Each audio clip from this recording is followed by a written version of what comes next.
Bonjour, je suis Greg le Geek ou GG.intime et je vous souhaite la bienvenue pour cette nouvelle présentation JT Geek avec cette semaine le Doogee DG800 Valencia. Parce que voir les produits en photo c'est bien, mais les voir en vidéo c'est mieux, alors débridez-vous et découvrez tout dans TSI Tech en direct de Shenzhen en Chine. Et on vous explique tout ça après générique et après Pan Geek.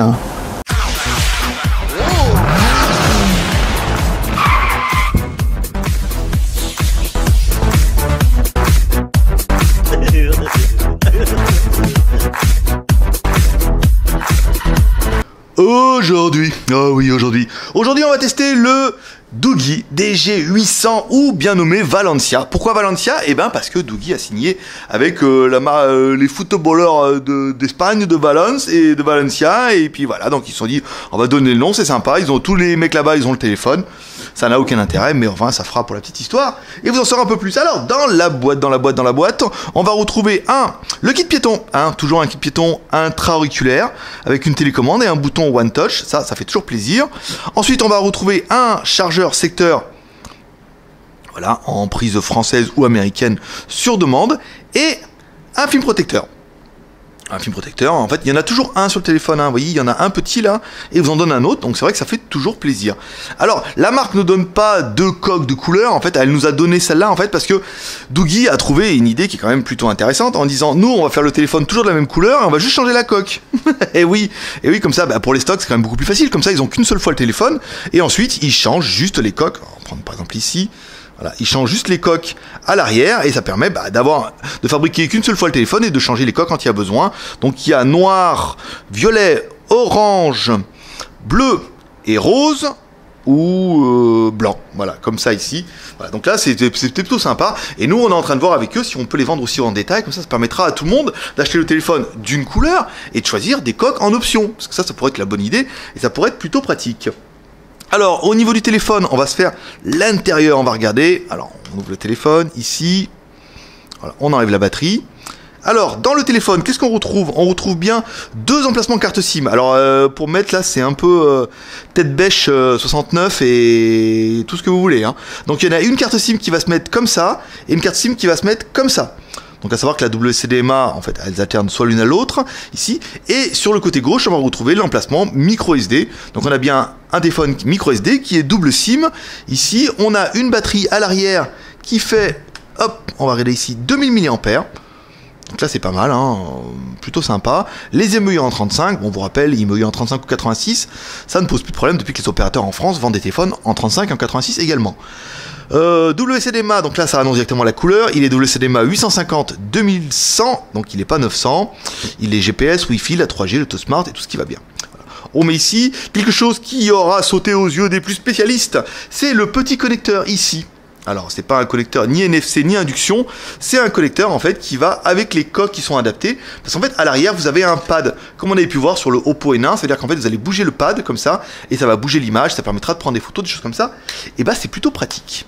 Voilà, on referme le téléphone ici. Alors sur le côté droit, on va commencer par le côté droit, on va retrouver le bouton Power On-Off, sur lequel on va appuyer tout de suite, comme ça, ça va lancer le téléphone. Sur le côté gauche, on va retrouver bouton volume plus-moins. Bouton volume plus-moins, assez joli quand même. Sur le dessus, un connecteur micro USB pour recharger le téléphone, un jack 3.5. Si toi aussi tu es un lover, buy Doogee. Voilà, ça c'est fait. Ensuite, alors dessous, le microphone ici, plein sympa. Donc le téléphone, en fait, on peut voir au niveau de la présentation, à l'arrière, on va retrouver une caméra de 13 millions de pixels, ici, avec un flash, le pad. À l'avant, une autre caméra ici qu'on verra tout à l'heure de 8 millions de pixels. Voilà. Donc les boutons, on a bien le retour de force. Par contre, le rétroéclairage, on dirait que non. Vu comme ils sont chromés les boutons, on ne doit pas avoir de rétroéclairage sur celui-là. Mais c'est pas vraiment grave. On va regarder un petit peu les IMEI. Ici, voilà, qu'est-ce qui se passe? Alors, étoile dièse. Donc les IMEI sont en 35, c'est ce qu'on a vu un petit peu derrière. On va accéder au menu ingénieur. 364, 66, 33, dièse étoile. Voilà, donc on a bien au menu ingénieur, on accède au band mode, ici. Donc on a bien un GSM qui est GSM en quad bande et qui est 3G en 800, 850 et 2000. Ça c'est pas mal. Alors la batterie, on vous l'a vu, bon, vous avez vu qu'il y avait une batterie de 2000 mAh. Et tout de suite, on va attaquer par notre premier personnage exceptionnel, qui est...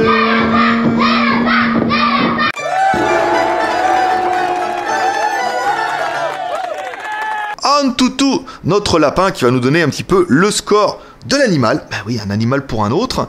Alors un score, bah un petit score hein, avec un téléphone qui n'est bah, que quad-core. Oui, bah oui c'est ça, c'est des petits téléphones, on vous a dit déjà, on vous expliquait. Hein. Donc on a bien un Doogie, on a bien un DG800, il est, par contre, voilà, casser le suspense, il est sous Android 4.4, oui, du KitKat, et ouais c'est ça, c'est notre premier, hein, c'est le premier smartphone chinois qu'on arrive à avoir en 4.4, d'origine comme ça, sans bidouiller, ça fait plutôt plaisir. Le GPU, donc c'est un Mali 400, la résolution de l'écran c'est du QHD, alors c'est du petit HD, hein. Personnellement pour un écran de 4,5 pouces ça suffit amplement et en même temps ça sera aussi bien pour la batterie. Alors ici on a une caméra, donc là on a bien une caméra de 13 millions de pixels, on va le reprendre aussi en bas, caméra de 13 plus 8. Là le CPU donc c'est bien MTK 6582, donc un 4 x 1 Go 3. Des processeurs qui sont éprouvés, qui marchent plutôt bien. 1 Go de RAM, 8 Go de ROM. Bon là après, version 4.4, ça c'est vraiment le truc qui va vous sauter aux yeux en disant waouh, du KitKat, enfin. C'est vrai que c'est la première marque hein, qu'on a testé, même nos Oppo, même nos marques nos plus connues en Chine n'ont pas de KitKat, à part le Xiaomi, mais encore, il en a si vous êtes prêt à l'installer. Comme quoi, même en origine, quand on allume le téléphone, pour l'instant, peu de téléphones en ont. Alors ensuite, le lapin c'est fait. Le Z-Device, oui bien sûr, tu le sais. Le Z-Device, on va donner le score du CPU. Voilà, 6PO qui se met en route. Tout, voilà. On lance l'évaluation. Si on va attendre les 3 bips, que vous attendez toujours avec impatience. Voilà, on a entendu le premier. Léger les bips hein, en ce moment, ça dépend des téléphones. Et après, une fois qu'on a ça, on fera notre deuxième personne exceptionnelle. Et puis après, on va regarder ça et tout. Mais c'est vrai que le KitKat, ça fait quand même bien plaisir. Alors, le score, 11 949. C'est un bon score de CPU. Hein. Là, il n'y a pas à dire. C'est pas mal. Bon, après, je sais que sur le forum, on a des membres qui s'amusent à faire des tableaux en mettant les scores et tout. Donc, c'est pour vous. Allez, on attaque par notre deuxième personne exceptionnelle, qui est... Hi, boys and girls. Mettre le pouce, l'homme à la mèche. Alors l'homme à la mèche qui va prendre la taille du téléphone, ici. Alors on l'éteint, ça évite de foutre le bordel un petit peu dans les menus. Donc on a bien un téléphone qui fait 4,5 pouces. Ensuite, au niveau de la taille, on a bien un téléphone qui fait 135. Ensuite, de largeur, on a un téléphone qui, à vue de nez, fait 66,8. Oui, bon, je triche un petit peu, c'était marqué sur ma feuille. Ici, tac, on va mettre mettre pouce ici, hein, il n'a pas besoin, il est timide, il a envie d'être caché. On va prendre l'épaisseur du téléphone. Ici, eux nous ont donné 8 mm. Et on est sur du 8,98. Alors ça doit être peut-être 8, peut-être là. Voilà, sur les bords. Bon, pourquoi pas. Ensuite, le poids. Alors, on va prendre notre balance à shit. Ici. Bon, elle ne fait pas que le shit, hein. Elle fait plein de trucs aussi. Hein. Mais vous pouvez peser de la farine, par exemple. Ou de la cocaïne. 138 grammes. Ici. 138 grammes, donc ça fait un téléphone qui est pas très lourd. Encore une fois, c'est un petit téléphone, hein, c'est un 4,5 pouces, donc c'est pas un animal incroyable. Alors ensuite, on va tester la RAM, la ROM et la ROM. Je sais que vous aimez bien ça aussi. Ici, on va vérifier ça, on va vérifier un petit peu la mémoire disponible. Alors les applications. Comme c'est un petit téléphone, c'est intéressant de savoir combien il vous reste pour installer. Alors, le téléphone installé d'origine comme ça avec toutes nos applications qu'on a mis nous, on consomme 300 mégas de RAM, donc il reste 600 mégas de RAM. Ça veut dire qu'en fait, vous allez pouvoir encore installer une bonne chier d'applications avant de cramer toute la RAM. Encore une fois, la RAM, c'est la mémoire disponible. Plus vous installerez des applications en même temps, plus ça va consommer de la RAM. Donc après, soit vous pouvez les éteindre une par une, soit vous pouvez acheter un téléphone qui a 3 Go de RAM, là vous pouvez mettre plein d'applications, surcharger le processeur, bouffer de la batterie. Ça c'est tout le monde ça en fait, c'est une généralité.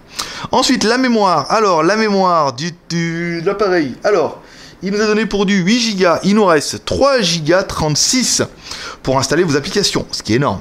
Sur les 8 Go, 3 Go 36 pour installer votre application télé loisirs et PMU ici, et après il reste 2 Go de stockage, 2 Go 76 pour installer photos, vidéos, MP3 et tout ce qui va bien. Donc encore une fois, vous aurez un bien meilleur effet avec une petite micro SD en plus hein, pour mettre tout votre stockage parce que c'est fait pour ça.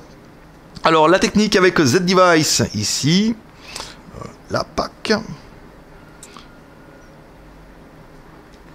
on y va. L'accéléromètre. Donc là on a bien l'accéléromètre, vous voyez il est vivant hein, comme ça. Voilà. Allez on lui fait un effet Shimiyono, hop, on le pousse comme ça et hop voilà il est vivant, c'est pas mal. Le compas. Ah pas de compas tiens, sur ce petit modèle d'entrée de gamme. Pas pas de compas, voilà, c'est un truc à prendre en compte parce que je sais qu'il y a pas mal de personnes qui utilisent les téléphones pour aller dans la montagne, ce qui est totalement évident. C'est souhait.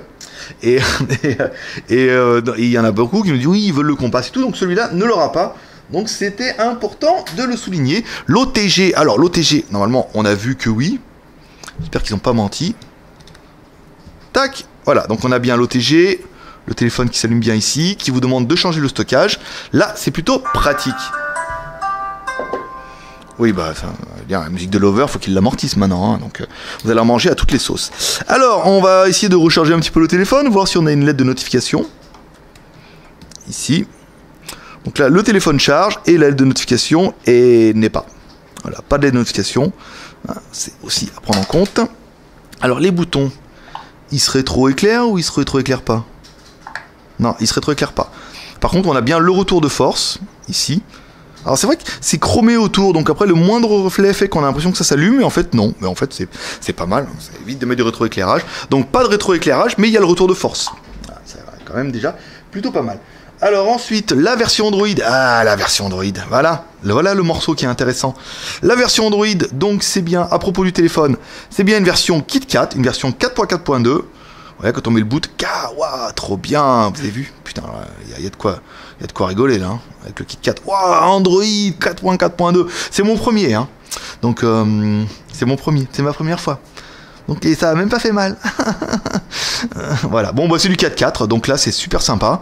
Ça fait vraiment plaisir qu'en fait enfin, mon précieux du 4.4. Bon, ça sert pas bien à grand chose, on n'a pas vu les différences, mais au moins voilà, vous avez le top du top de la crème, du meilleur, du mieux, de la dernière ROM. Et après ça nous laisse présager que, ben pareil, comment dire, Doogie va mettre ses ROM à jour et tout, et c'est bien, ça fait plaisir, on est content d'avoir parié sur cette marque.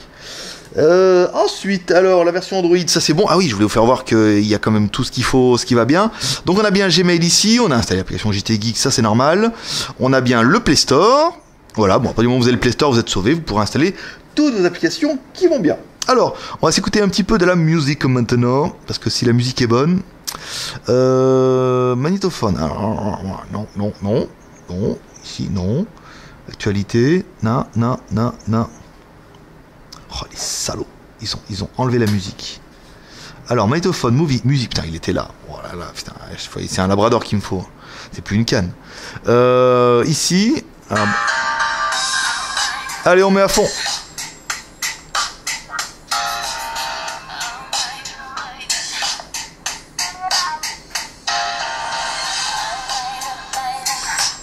Bon bah voilà, comme toujours un peu sur les téléphones, là on est dans le registre du médium, on est plutôt sur le haut médium, hein. Vraiment là vous avez vu qu'au niveau du bas médium, les graves, il n'y en a pas vraiment, bas médium c'est limite, mais on est vraiment sur du médium au médium, hein. Ça n'a pas été jusqu'à siffler dans les aigus, mais bon bah encore une fois c'est un haut-parleur, vous aurez un bien meilleur son avec le kit piéton qui est livré avec.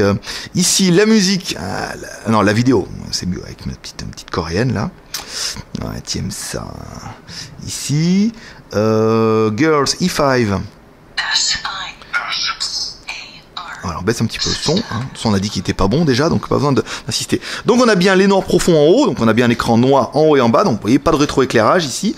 On a bien un écran qui est IPS à 180 degrés, vous voyez, très joli. Et quand on met l'écran, bah voilà, c'est vraiment, moi je suis à chaque fois étonné par ces nouvelles générations de dalles LCD, donc là on est vraiment sur une dalle qui est low cost, un petit peu moins lumineux que le dernier Doogie qu'on avait essayé, encore une fois un téléphone qui est un petit peu moins cher. Vous voyez, on a un petit peu moins de contraste, hein, au niveau des couleurs, c'est un peu plus fade. Mais on a quand même un bel écran qui, lui, encore une fois, n'est pas HD, n'est que QHD. Donc ceci expliquant un petit peu cela, hein. Vous avez la résolution et vous avez le prix qui va avec. Joli, je vous mets un peu près. Ah, sympathique, hein, quand même, hein. Surtout quand vous allez voir le prix, hein. Là vous dites oui, c'est pas terrible, machin, mais quand je vais vous dire le prix, vous allez dire ah ouais, quand même. Ah ouais, quand même. Là vous en avez pour votre argent. Alors la photo ici. On va prendre quoi en photo? On va prendre les coques, tiens, gamin. Ici, on va regarder qu'on a bien mis la résolution au maximum, 13 millions de pixels. Ici. Voilà. Bon, un appareil photo discret, hein, comme toujours. Alors, hop là, on va venir là. Dans Touch. Bah alors, ça va pas zoomer. On va aller faire ça avec mes deux doigts préférés. Ici. Donc là, bon, en fait, on a un appareil photo qui est quand même de bonne qualité, hein, qui est pas incroyable. Hein, on va vite arriver aux limites un petit peu de l'animal, mais on a une qualité qui est pas mal. Et comme toujours, pour juger de la qualité photo et vidéo de l'appareil, vous allez découvrir deux photos. Une photo qui a été prise en intérieur, puis une photo qui a été prise, ouais, tu le sais, en extérieur.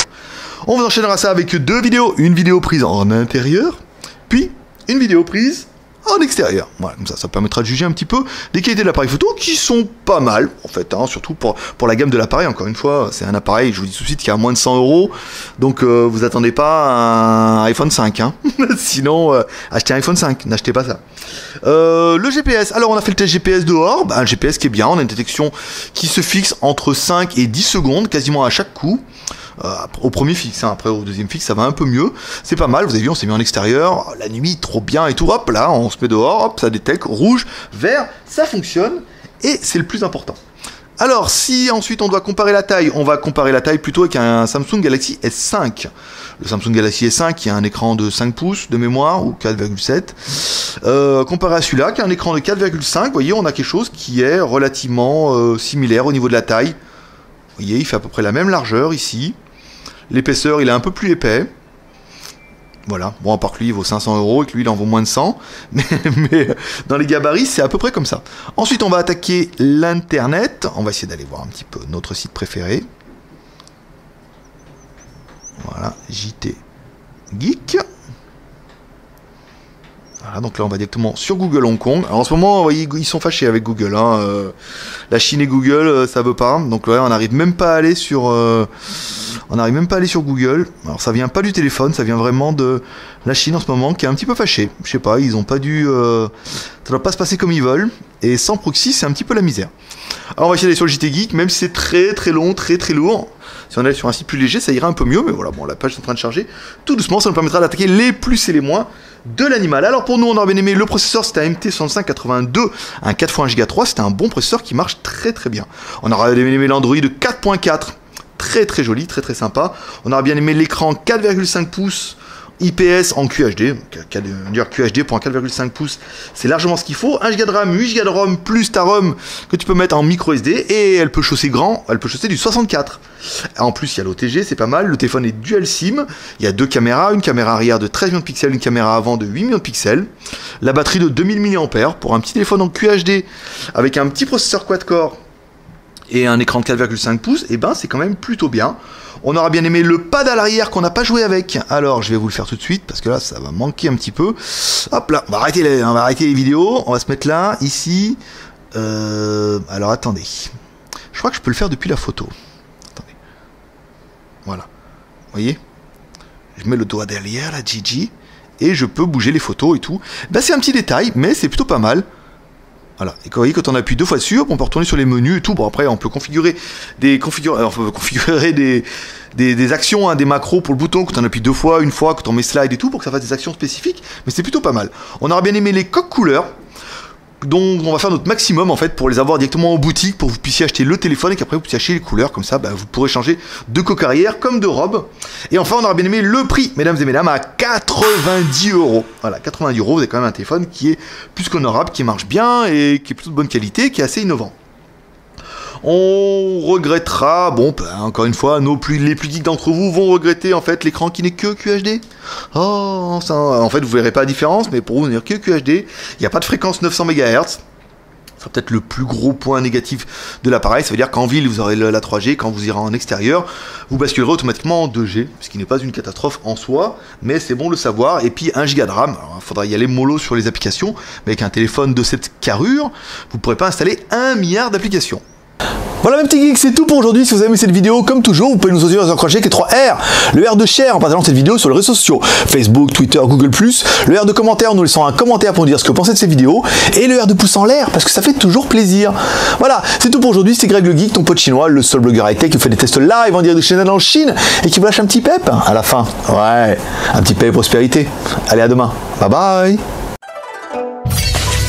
T'as aimé cette vidéo? Eh bien écoute, tu peux retrouver un autre test high-tech ici et un test de smartphone chinois ici.